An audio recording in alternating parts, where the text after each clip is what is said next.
Zimaboard m'a envoyé un NAS tout petit, mimi tout plein. Voici Zimablade, une solution pour créer littéralement son petit cloud privé. Il est tout simplement conçu pour garder le contrôle total sur toutes ces données. Si vous êtes allergique au cloud de Google, Dropbox, etc., ça sera peut-être une alternative à considérer. Moi personnellement, j'ai toujours eu tendance à penser que ce genre de solution n'était pas vraiment orienté très grand public. Vous allez voir que j'ai un peu changé d'avis et je vous explique pourquoi. Je vous ai déjà présenté un mini NAS récemment sur la chaîne. Celui-ci se veut encore plus mini.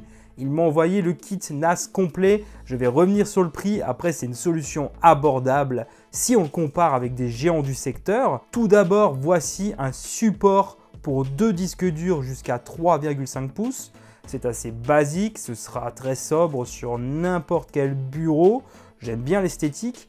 Ensuite, il y a le Zimablade, le fameux NAS. C'est juste une carte, un processeur et la connectique nécessaire pour tout faire fonctionner.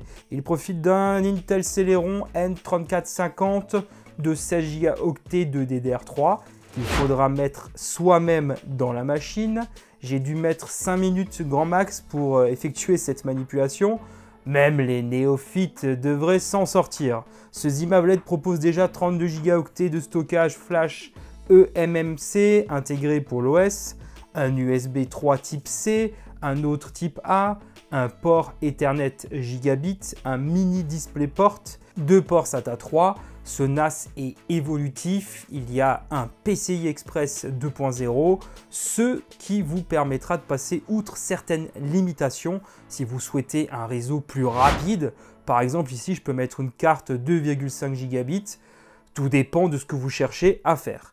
On peut l'utiliser pour étendre encore davantage le stockage ou pourquoi pas une véritable carte graphique dédiée, même si là on s'éloigne de sa mission principale. C'est un atout certain. On ne sera pas trop limité, ça c'est plutôt cool.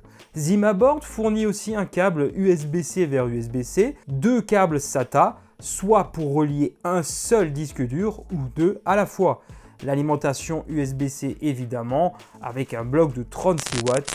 Ce pack se complète enfin avec un câble mini DisplayPort vers HDMI pour le relier à un écran. On peut y connecter 2 écrans via l'USB-C qui prend en charge le DisplayPort en 4K 60 et le mini DisplayPort en 4K 60 aussi. L'installation est vraiment super bidon. Vous prenez tout simplement votre petit support de stockage 2B, ensuite vos disques durs ou SSD, puis vous les mettez tout simplement dans les emplacements prévus à cet effet. Le tour est joué, on branche et c'est tout bon. Pas de Wi-Fi, il faudra obligatoirement utiliser l'Ethernet. C'est sans aucun doute préférable vu l'utilisation que l'on va en faire. J'alimente le Zimablade via l'USB-C, puis j'attends quelques instants. J'entends le disque dur qui s'allume. Comment est-ce que vous trouvez l'esthétique, le design de la bête? Est-ce que c'est pas quelque chose de cool? C'est assez subjectif, je sais, mais j'aime assez ce support 2B. On casse le délire si on ajoute une carte sur le port PCI Express. En revanche, le système d'exploitation préinstallé est CasaOS. Il est directement accessible à travers une page web via l'adresse casaos.local. Lors de la première connexion, il suffira tout simplement de renseigner un nom d'utilisateur ainsi qu'un mot de passe. Voilà, c'est tout, c'est vraiment bidon. Mais au fait, CasaOS, c'est quoi? C'est une plateforme open source qui vous permet de créer votre propre cloud privé à la maison. C'est un peu comme avoir votre Google Drive ou Dropbox avec l'avantage de l'avoir entièrement sous votre contrôle et hébergé chez vous. L'interface est très sobre, par contre, c'est très facile de le prendre en main.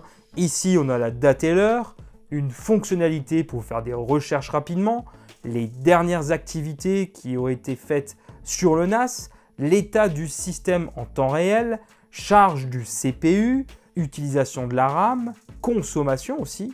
Ensuite, la partie stockage. On va pouvoir ici retrouver les disques durs que l'on a ajoutés. On a une indication du système de fichiers et la quantité de mémoire disponible. Je termine avec le graphique état du réseau avant de passer aux applications. Parce que oui, on a un store qui va nous donner accès aux services parmi les plus utilisés. Alors je trouve qu'il en manque encore, mais on pourra tout de même gérer correctement nos divers fichiers. Vous avez des vidéos de vacances ou des photos, ça match aussi. et vous souhaitez pouvoir y accéder, il va falloir installer un service pour organiser, structurer et diffuser ce contenu sur tout type de périphérique. PC, smartphone et même les box Android TV par exemple. J'ai déjà ultra utilisé Plex et j'en ai beaucoup parlé sur la chaîne, donc je vais installer un service concurrent qui a l'avantage d'être ouvert et décentralisé.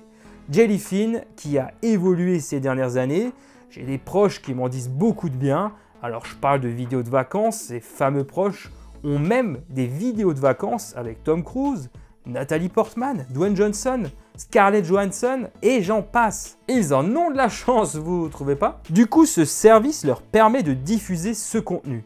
Et j'ai testé avec mes propres vidéos de vacances en 4K Ultra HD et ça passe nickel. J'ai testé avec des fichiers assez lourds et ça s'exécute sans aucun problème. Pour la partie multimédia, c'est totalement validé pour ma part. C'est sans doute l'un des usages les plus gourmands en ressources. Vous souhaitez gérer votre domotique?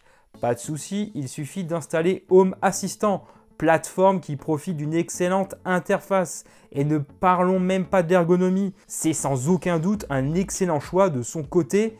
Nextcloud est une plateforme tout en un qui peut servir de bureautique de sauvegarde pour vos données et les centraliser entre vos différents périphériques. Smartphone, tablette, PC, etc. Vous pouvez même gérer vos documents directement à partir de la plateforme. Et il y a vraiment beaucoup de choses à y faire. C'est pour moi l'une des meilleures alternatives à Google Drive, que l'on peut avoir en auto-hébergement. On peut aussi installer des solutions IA directement sur son NAS, histoire de rester dans le coup. Et pour ceux qui veulent de la simplicité, on peut très bien gérer les partages de dossiers sur le réseau en à peine quelques clics, en passant sur le gestionnaire de fichiers intégré à CasaOS. Il prend aussi en charge les photos et les vidéos pour les visionner directement depuis le navigateur web. En résumé, quelques avantages liés à cette solution. Déjà, toutes les données sont centralisées chez vous, donc on ne paye pas d'abonnement. Nombreuses applications disponibles pour structurer et organiser tout simplement ces fichiers, ainsi que gérer sa domotique. Il y a tellement de choses à y faire. C'est facile à utiliser, c'est flexible, sécurisé. Cette solution s'adresse tout simplement aux particuliers qui ont des craintes vis-à-vis de leurs données personnelles sur le web et veulent les conserver chez eux, tout simplement pour en avoir un contrôle total. Et en même temps, créer aussi son petit écosystème numérique totalement personnalisé. Pour ceux qui veulent aller un peu plus loin pour connaître les performances de cette machine, voici quelques résultats obtenus sur divers benchmarks pour vous donner une idée précise des prouesses de cet appareil. Ça reste des performances d'entrée de gamme, rien de foufou, clairement. Les composants au cœur de cette petite machine datent de 6 ans, c'est important de le souligner. J'aurais aimé y voir des composants plus récents et de la DDR4 personnellement. Après, ça aurait sans doute aussi un impact sur le prix final. Tout dépend de ce que l'on veut faire finalement. S'il vous faut plus de puissance pour des tâches plus lourdes, ça ne sera tout simplement pas le bon candidat. Ce n'est pas forcément une machine que je conseillerais pour des distributions comme TrueNAS. L'interface est déjà plus technique, il faut des notions solides. C'est pour des utilisateurs avancés, plus focus sur la gestion de plus grandes quantités de données. Il offre aussi sans doute plus de stabilité et de maturité que CasaOS. Ça aussi, c'est à souligner. On fait rapidement un petit tour du BIOS pour que vous puissiez voir rapidement, comme ça d'un coup d'œil, ce qui est disponible. Si vous souhaitez y mettre une carte graphique, il faudra penser à bien l'activer juste ici. Autrement, elle ne sera pas prise en compte au démarrage. Pas de switch automatique ici. N'oubliez pas ce point, c'est assez important. Si jamais vous êtes dans ce cas de figure, je l'avais déjà repéré dans la documentation technique du fabricant, qui le mentionne déjà assez clairement, donc pas vraiment de surprise. Et en même temps ici, le prix va rester assez accessible, je trouve, au vu de tout ce qui est proposé, aussi en termes d'accessoires. Le prix du kit qui m'a été envoyé coûte 150 € et il est moins cher si vous prenez naturellement que le Zima Blade. Vous retrouvez tous les liens en description et code promo si la marque m'en a communiqué un, bien sûr. Alors ça n'inclut pas le stockage que j'ai utilisé, celui-là est un vieux disque dur qui prenait la poussière chez moi. Dans l'idée, moi j'ai toujours fait du recyclage en utilisant des anciens composants PC pour les transformer en NAS. Mais il faut quand même avouer que ça occupe tout de suite un petit peu plus de place. Et celui-ci est beaucoup plus petit, ce kit est pensé pour être modulable, extensible. Ne le comparez pas aux NAS des grandes marques, les géants du secteur, puisqu'ici de toute façon ce sera ni les mêmes tarifs, ni même la même philosophie. Ici, c'est clairement pour ceux qui adorent bidouiller et veulent peut-être même se lancer dans des projets créatifs. Ce qui est cool aussi avec cette approche, c'est qu'on peut ici, même si on veut découvrir ce monde, ne pas forcément investir beaucoup d'argent et après peut-être pourquoi pas passer sur quelque chose d'un peu plus ambitieux. On n'oublie pas les alternatives comme les Raspberry Pi évidemment qui pourraient aussi convenir à la plupart des utilisateurs. Pourquoi pas? Dites-moi ce que vous avez pensé de ce ZimaBlade juste en bas dans les commentaires et aussi dites-moi ce que vous avez l'habitude de faire avec votre NAS